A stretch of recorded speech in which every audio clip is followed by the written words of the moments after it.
எங்கள் திருப்திக்காகவும்.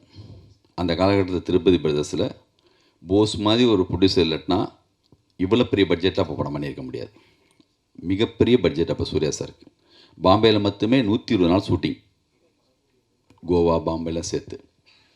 அப்படி ஒத்துக்கிட்டு கண்டினியூவாக அப்போ திருப்பதி பிரதர்ஸ் உங்களுக்கு தெரியும், சின்ன படம் பெரிய படம்னு சொல்லி கோலி சோடா, மஞ்சப்பை, வழக்கியன், சதுரங்க வேட்டை, கும்கி, கண்டினியூவாக.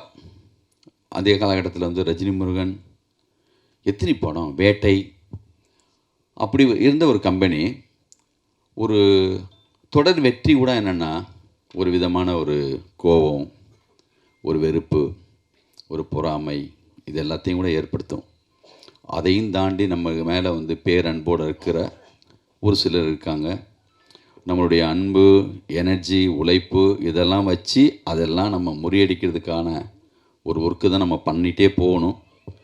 நான் நம்மளை அப்படி அடித்தவங்க இப்போ தயவுதாட்சியமே இல்லாமல் எல்லாருமேலே அது இருக்குது. உன்னை விட நான் எவ்வளோ பெரிய கெட்ட வார்த்தை பயன்படுத்துகிற ரேஞ்சுக்கு ஆகிட்டாங்க. எனக்கு பயமே இல்லை. இப்போது என்ன தெரியுமா, 11 வருஷத்துக்கு முன்னாடி இதை விட பெரிய கெட்ட வார்த்தை என்ன புதுசாக பயன்படுத்த போகிறதில்ல. இப்போ இன்னும் சிலர் வந்து போடுறாங்க, டே நீ மறுபடியும் தோக்குறதுக்கு இன்னொரு தடவை ரிலீஸ் பண்ணுறியான்னு. இது வெற்றி தோல்விக்காகவே நான் யோசிச்சு வரல. இது எங்கள் நாங்கள் விரும்பினோம். நாங்கள் ரொம்ப பிடிச்சி தான் இந்த படத்தை எடுத்தோம். ஒரு படம் நம்ம நினச்ச மாதிரியே 2 மாதிரி மாறலாம், ஆனந்த மாதிரி ஆகலாம், சண்டைக்கோழி மாதிரி ஆகலாம், நம்ம கையில் இல்லை. ஒரு வேலை செய்கிறோம், அது எவ்வளோக்கு போகுதுங்கிறது ஆடியன்ஸ்கிட்ட வந்த பிறகு தான் தெரியும்.